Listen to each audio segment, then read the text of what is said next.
বাবা মায়ের কাছে সব সন্তান সমান। এটা কতটা সত্যি? না এটা দুনিয়ায় প্রচলিত মিথ্যে যতগুলো আছে তার মধ্যে একটা অন্যতম বড় মিথ্যে কথা। আপনার কি মনে হয়? ব্যক্তিগত নিজের অভিজ্ঞতা বা পারিপার্শ্বিক দেখেছেন আশেপাশে, সে অভিজ্ঞতা কি বলে? সত্যিই মা-বাবারা কি ইম্পার্শিয়াল হয় সব সন্তানকে ছোট, মেজ, বড় একাধিক যাদের আছে একই চোখে দেখে? আমি নিজের অভিজ্ঞতা বলবো না শুধু, চারদিক পর্যবেক্ষণ করে আমার যেটা মনে হয়েছে এতদিন ধরে, যতগুলো মিথ্যে মোটামুটি আমরা শুনে অভ্যস্ত, তার মধ্যে অন্যতম একটি মিথ্যে, মিথ্যে বলা যায় বা এটাকে ভুল ধারণা এটা।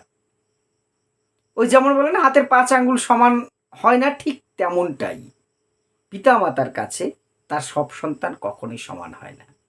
দেখবেন কারোর সাথে খুব আবেগের সম্পর্ক থাকে। হয়তো মুখে তারা বলেন যে আমার সব সন্তান সমান, সবাইকে সমান ভালোবাসি। কিন্তু কারোর প্রতি দেখবেন একটু কোথায় যেন আবেগ থাকে। সেটা হয়তো মুখে প্রকাশ না পেলেও তাদের আচরণে কিন্তু প্রকাশ পায়। বিশেষত মায়েদের মধ্যে তো এটা থাকেই। বিশ্বাস করুন না করুন, স্বীকার করুন না করুন।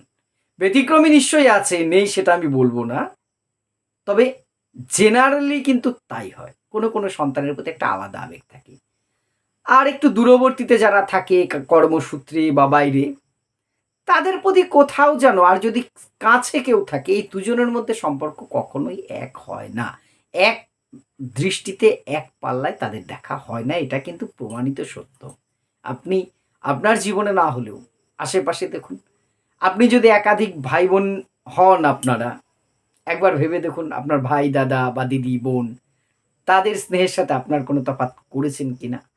একদম অনেস্টলি ভেবে দেখুন একবার ছোট বিষয়। মানুষকে বুঝবার জন্য তো শুধু বড় বিষয় লাগে না। ছোট্ট বিষয়গুলো দিয়ে কিন্তু বোঝা যায়। একটা আবেগের সম্পর্ক বলুন, দূরবর্তী স্থানে থাকলে তাদের অ্যাটাচটা যেন একটু কমে যায়। কোথায় একটা দূরত্ব ধীরে তৈরি হয়ে যায়। কারো কাছে দেখবেন খুব বেশি প্রত্যাশা। একজন দায়িত্ব করেই যাবে, পালন করেই যাবে। তবুও কিন্তু সে মনের থেকে সেই জায়গাটা পাবে না। যে বেশি দায়িত্ব পালন করবে, তাকে যেন দায়িত্ব পালন করেই যেতে হবে সবকিছুতে। আচ্ছা ও আছে তো দেখে নেবে। অর্থাৎ ওর কাজ হচ্ছে, সে ওটা আপনিই বেশিরভাগ ক্ষেত্রে হয়তো দায়িত্ব পালন করে যাওয়া। এত কিছুর পরেও তারা কখনো মন পায় না সেই সন্তান। সে বড় হতে পারে, ছোট হতে পারে, মেজো হতে পারে। ছেলে হতে পারে, মেয়েও হতে পারে। আবার কেউ আছে কিছু না করেও তারা যেন মনে বেশি করে জায়গা করে নিয়েছে। এই ভেদাভেদটা কিন্তু ভাই-বোনের সম্পর্ক খারাপ করে।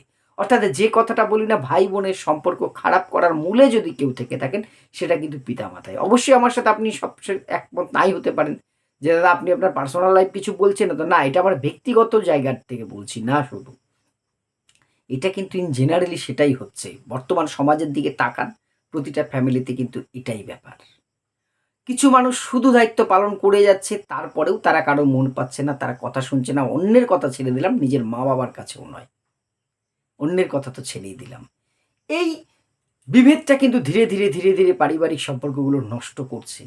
তাই আমার মনে হয় পিতামাতারও উচিত একাধিক সন্তানের মধ্যে বৈষম্য না করে সমান চোখে তাদের দেখা।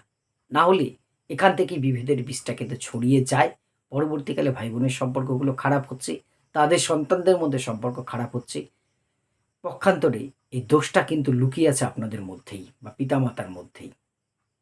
অনেক ক্ষেত্রে এটার আরেকটা কারণ হচ্ছে অন্যের কথা। কেউ কান ভারী করা লোক আছে আমাদের। পরিবারের ভেতরেই আত্মীয়-স্বজন তারাই কারোর প্রশংসা বা কারোর নিন্দা। যদিও পিতামাতার উচিত না অন্যের কথায় নিজের সন্তানকে বিচার করা। কিন্তু অনেক ক্ষেত্রেই সেটা দেখবেন আপনার পরিবারেও হচ্ছে। এই অন্যের কথাটাকে যদি আপনারা কানে না নেয়া বন্ধ করেন, আমরা পিতামাতা হিসেবে আমরা যদি বন্ধ না করি, তাহলে কিন্তু এগুলো মনে হয় হতেই থাকবে। তবে এটা না হওয়াই উচিত। পিতামাতার সমালোচনা করা আমার উদ্দেশ্য নয়, সেটা উচিতও নয়, সেটা কর্তব্যও নয়। কিন্তু যেটা বাস্তব, কোনো কিছুর দোহাই দিয়ে তাকে এড়িয়ে যাওয়াটা নিশ্চয়ই সঠিক কাজ নয়। তাই বিষয়গুলো তুলে ধরলাম। আপনাদের মতামত কি মনে হয়, অভিজ্ঞতা বা আমার ভুল ত্রুটি, আমি যদি ভুল হই সেটাও অবশ্যই কমেন্ট বক্সে জানাবেন। ধন্যবাদ।